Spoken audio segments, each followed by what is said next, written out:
I'm gonna talk real quick about this awesome backpack. I've had this for a lot of years. I think more than maybe 5 years.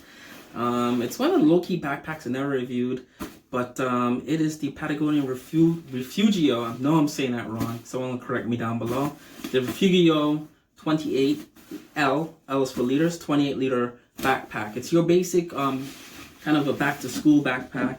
The reason I like this pack so much, it is really, really lightweight for the amount of stuff it can hold potentially, and it looks good. It comes in so many colors, but the best thing about this backpack is you could get one really cheap right now online. These older models, Patagonia has renewed this, I think, two times since this model came out, and you could get the older ones, brand new conditions, all over the internet. eBay, Poshmark is a site I've been seeing a lot of, for under $50, $40, $30. I've seen these as cheap as $20, and it's a really good kind of like your basic school bag, but it comes in handy in like the world we're living in with the coronavirus, where you just need something to go do errands. It's a good backpack. And now that in the state of New York we don't have grocery bags anymore, I've been using this a lot to get my groceries, check in, check out, and leave the store without having to touch a shopping cart or anything like that. I just put my groceries in here, check it out, they dump everything back in here, and I'm good to go without really touching anything. So it's been coming in very handy. In the past, I have to say where I'm coming from. I've grown up using Mammoth backpacks and North Face backpacks. My high school backpack was my North Face. I think it was the Big Shot, the one everyone had in the late 90s going to high school. Before that, in junior high school, I think I had a JanSport book pack.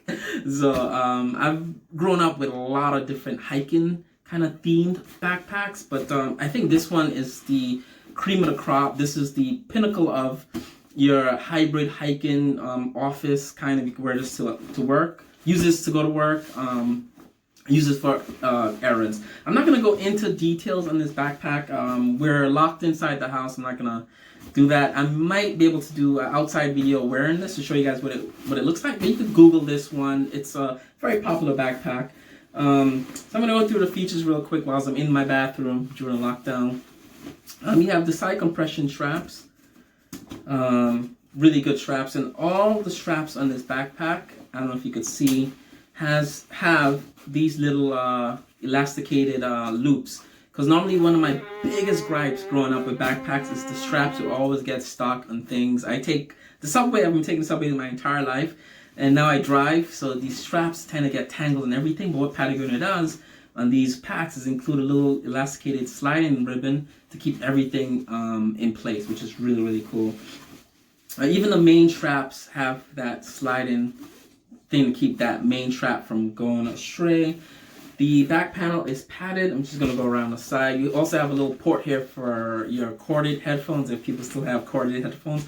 Or if you're hiking, it works for a hydration pack, which I haven't seen people use those much in the woods. Those were a big thing in the early 2000s. Where did hydration packs go? I guess I had one, a platypus one. It was really hard to clean, and I think the thing got mildewed after I stopped using it for a couple of months or years. So I just threw it out. Never got another one. Just basic bottled water works fine. Nalgene bottle works fine. You have more straps on this side. Around the pack on the front, you have this kind of reinforced panel in a dark blue. This is the smolder blue and I guess the fire orange color. So you have this reinforced panel here in a darker blue. It's more durable than the side panel. So I'll do my scratch test so you guys can hear. So it's different materials there. You have the Refugio logo there, 28L. The bottom of this pack, I realized it doesn't hold up well. It's a thick material. It's a padded bottom, but Patagonia decided to use thin materials on the, I guess, the bottom. So it's a thin material, but even though it's padded, it's a thin material, so it gets scuffs and scrapes easy. I don't know why that is. And also the side pockets here is a thin, kind of like a thin, stretchy nylon material that's gonna rip and tear if you don't, if you're not careful with that. It has a bunch of pockets in the front. I might have some stuff in here, I don't know. You have a mesh pocket here, pen holders. your basic pocket. This is like a pickpocketer's pocket, so I don't tend to put stuff in that. I actually have my hiking knife and hand lotion there. So these are actually really good knives, these Gerbers. I never did a video on this. I've had this since 2004 when I bought my first car. The person I think that sold me my car had this knife. I was like, where'd you get that knife from? And I ended up getting it. It's a hiking knife. It comes in very handy. Anyway, back to the pack. But that's in here for some reason. I don't know why.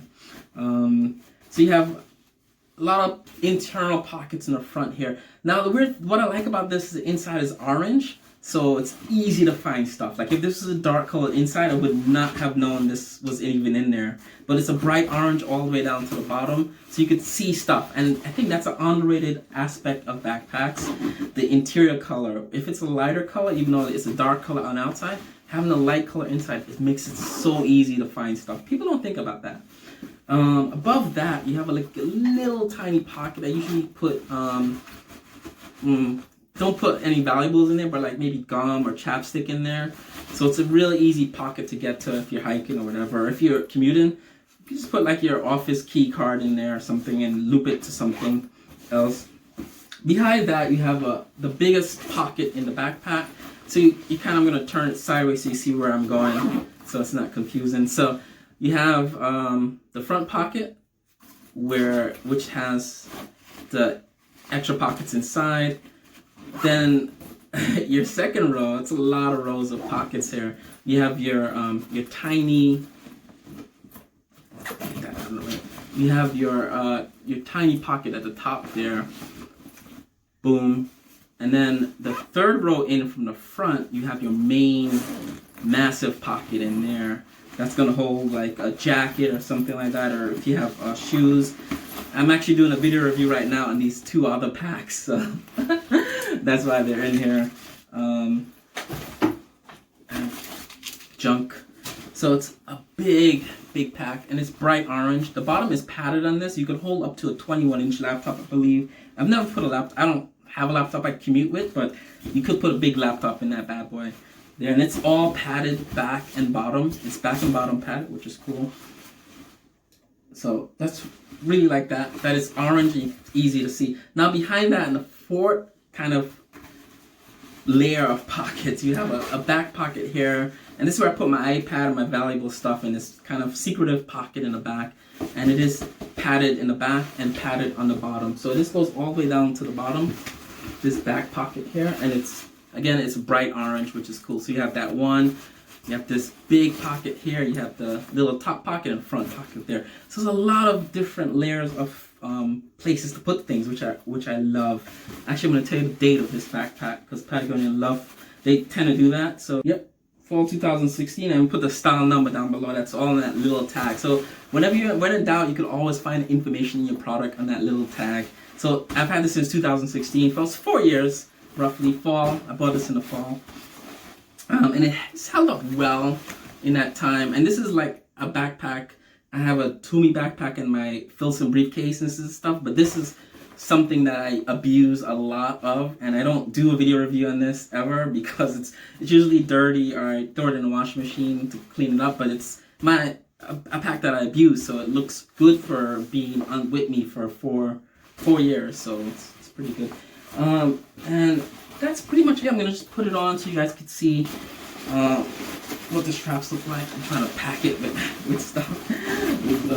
It's really hard to review a backpack when it's empty. So I'm going to probably have to cut this out in the video if I don't. It might go to the blooper reels. So I'm trying to pack this as quickly. Put it on my back. So once packed, you just put it on that. What I like, you have the Patagonia logo right there, and you have these extra straps. You could loop things too, like whistles, chapstick, hand sanitizer now in this day and age that we live in. This did have sternum straps that are removed because I don't really use that. I don't really put a lot of stuff into this when I'm going around, but that's kind of how it looks on my back. I highly recommend this backpack. You get one for as cheap as $20. They tend to be in good condition. Another aspect of this pack, they come in a lot of different colors, like maybe about 50 color combinations of this backpack. So one last look of it. Gripes in this is that the bottom, it gets scuffs and damaged easily. And the zipper could get confusing. There's just so many zippers, so many different compartments to put stuff in. But it does hold a lot of things. I've put a lot of stuff in here. And it doesn't get heavy like most packs tend to, like the bigger packs get heavy when you put stuff in it. This doesn't have that effect when you put stuff in there. And that's it, guys. This is the Patagonia Refugio 28L. Now, the new editions do not have the zip systems like this. It's a different vertical zips from what I've seen, but you could get one of those. I'm sure those are great packs, but this is the one that I own, and this is the one that I recommend. See you in the next one, guys. Bye.